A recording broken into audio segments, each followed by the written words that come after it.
Welcome back to Commodore Clash. In this week's episode, Andrew Wilf and Jonah Barbin discuss Vanderbilt football's matchup against Ole Miss and Ken Seals being the starter.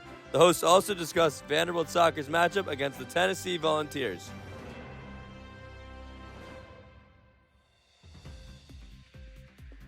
Welcome into Commodore Clash. I am Jonah Barbin, alongside, as always, our fearless leader, the sports editor, Andrew Wilf. Andrew, thanks so much for being here, as always. We've got so much to talk about today. We've got Vanderbilt football 2 weeks ago against Georgia, what happened going into the bye, what needs to be adjusted. We've got Vanderbilt soccer. Their season is coming down to the line. One more game at home. What needs to happen there for a potential SEC tournament berth?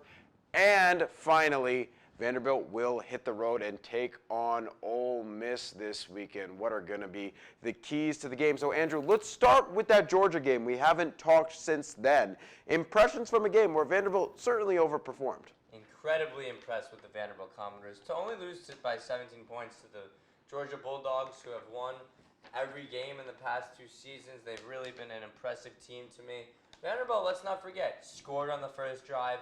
Ken Seals, Clark Lee said in his press conference today, Ken Seals has really been taking care of the football. And that's something that you really need as a quarterback when the margin is razor thin in the SEC.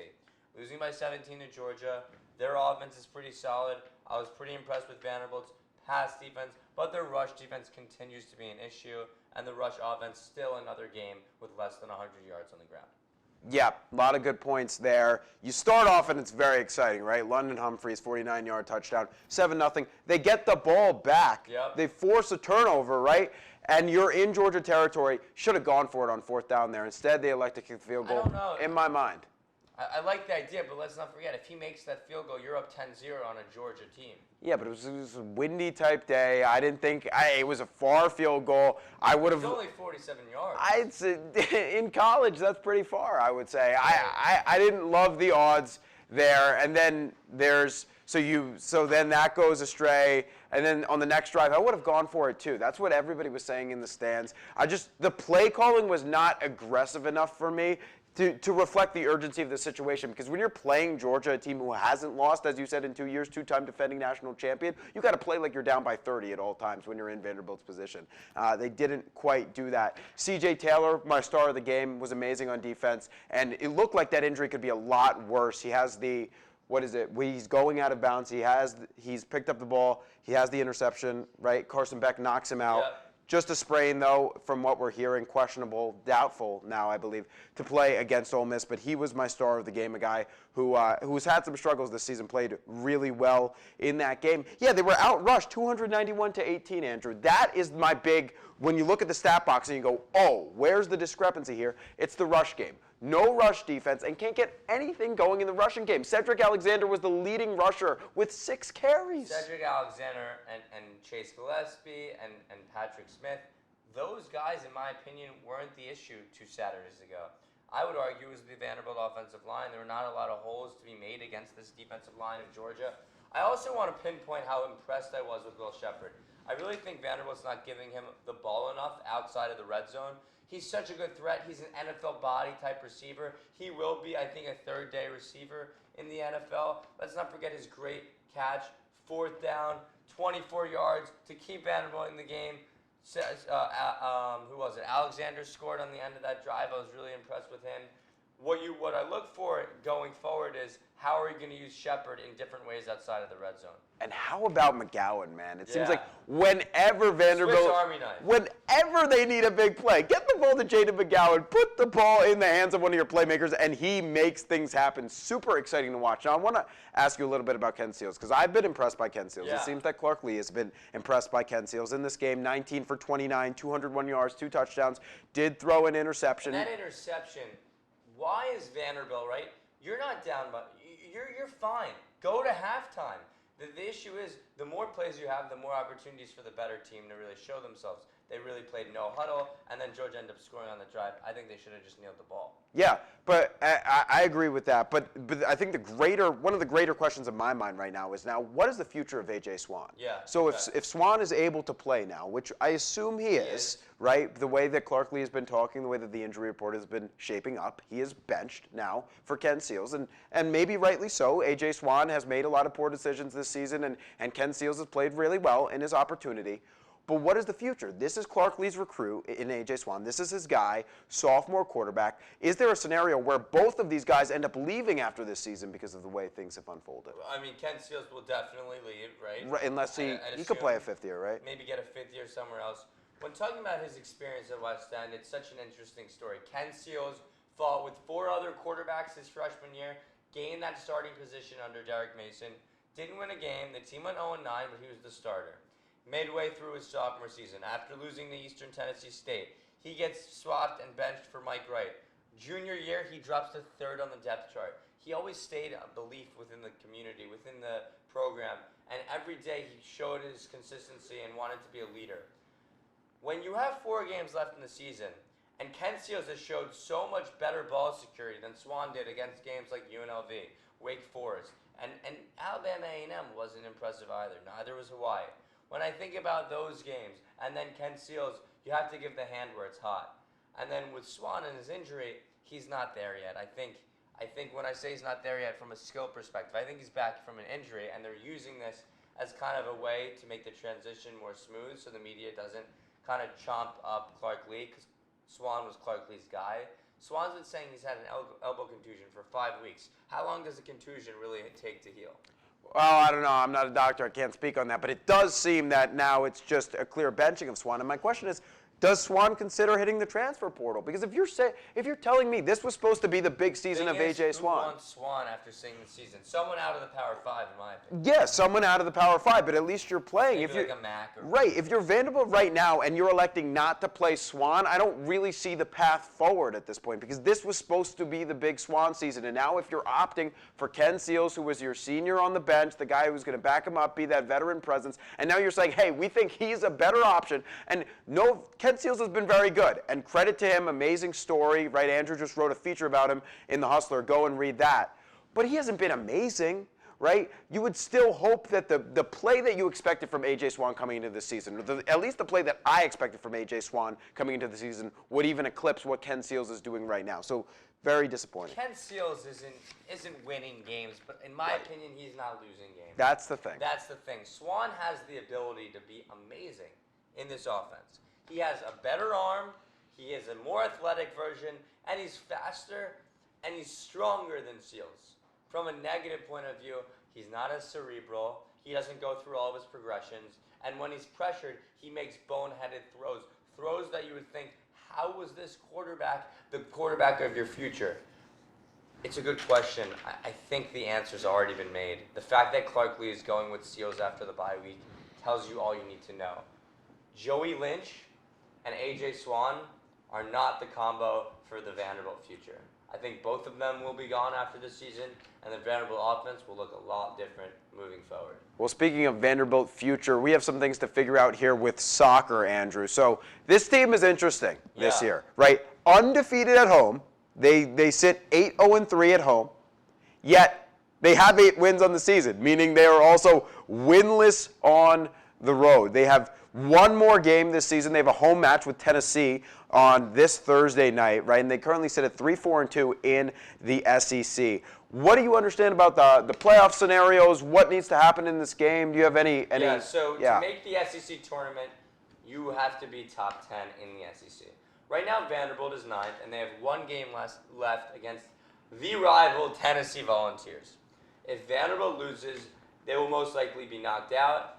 Tiebreaker makes it iffy, and win and you're in. This is kind of like a play-in game in the NBA right now, or now there's MLB play-ins. You have to think of this as a play-in game.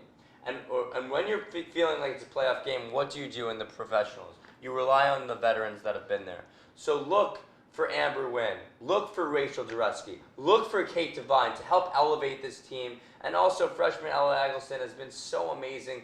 Look for her to find the ball in the net a few times. what Vanderbilt will need to do to conquer and win over Tennessee is take advantage of all their opportunities when they get near the goal, because the margin of error is so razor thin in the SEC. Yeah, I mean, it is. The SEC is definitely the hardest conference to compete in. I mean, you look at already the top 25 teams in the SEC, and some of these teams who are not ranked in the SEC are really formidable as well. But you talk about South Carolina, Arkansas, Alabama, and Mississippi State, four of the best programs in the nation that Vanderbilt is up against just within their own conference. So the challenge is certainly there. But I agree, Andrew, a lot of shots on goal is going to be key, and staying away from making those errors, because the margin for error is virtually non-existent in what is going to be a tight game against Tennessee. Absolutely. A lot of things moving forward, but let's transition back to football. Vanderbilt plays Ole Miss.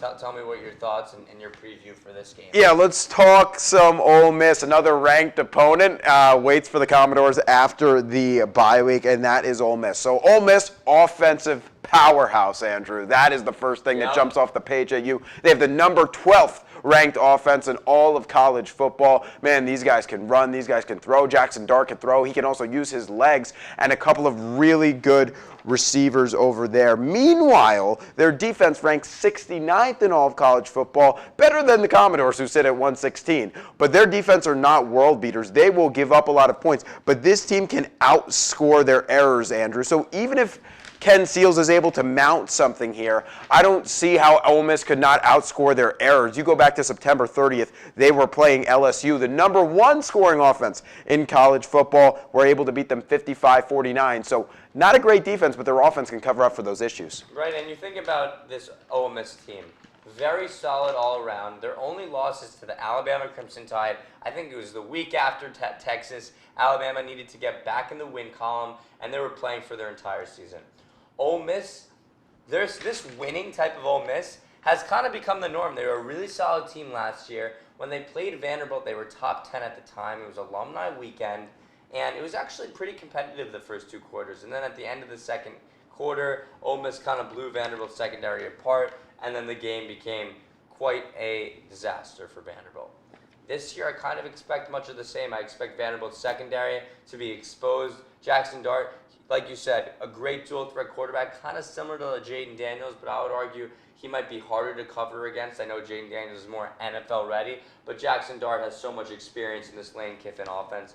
You just have to make sure that you contain this team. What Vanderbilt did against Georgia and against Wake Forest was they really were focused on not letting up the big plays, but when that happens, then you knock off really big runs. So you have to make the rush defense get better, have better pressure on the quarterback, and we'll see what happens. Yeah, well, something that's not going to make this rush defense any easier is the contributions of Quinshawn Judkins. He had 21 carries for 124 yards and a score last week. Ole Miss did play a very close game last week, 28-21 against Auburn. So kind of more defensive slugfest than an offensive shootout there, and 28 points. But still, we call that pretty low scoring with how Ole Miss has been scoring this year. And then 2 other guys to look out for, Andrew. I talked about the receiving core on this team, and Jackson Dart does have a plethora of weapons. Trey Harris, the Louisiana Tech transfer, is looking really good this season, and Jordan Watkins. I mean, these guys are problems, and we saw the last time Vanderbilt faced 2 formidable receivers against Missouri, and they had a rough day with that. So I expect this secondary to be tested. The line is currently 24.5. Yeah. Are they covering? I actually think they do. Vanderbilt was 0-7 against the spread, and then they overcame that against Georgia. I think they're really playing better. They're increasing their play, but not at a good time, because you're playing Georgia, Ole Miss, really good SEC teams. I really look forward to this game, and you have to hope Vanderbilt ends their 6-game losing skid. Well, you certainly do. I will say that they will not cover. I think it's the classic Vanderbilt time to say they're going to cover because they just covered against Georgia. But then they'll be humbled again. They'll be humbled again. I think this offense is really good where their defense is weak. Just watch out for those receivers. And I need to see something in the run defense. Really need to see something in the run defense. And then you've got guys like C.J. Taylor, who are big parts of why the defense have been playing better, who are doubtful to play. And then DeRicky Wright, questionable. So we will see. Now, we have a few more things to do here on the show. We have an update here. We have a very important update. So I'm going to hand over my microphone. Hello. Welcome. Well, I'm Maya, and I'm here for the Taylor Swift report. Maya, tell everyone about yourself.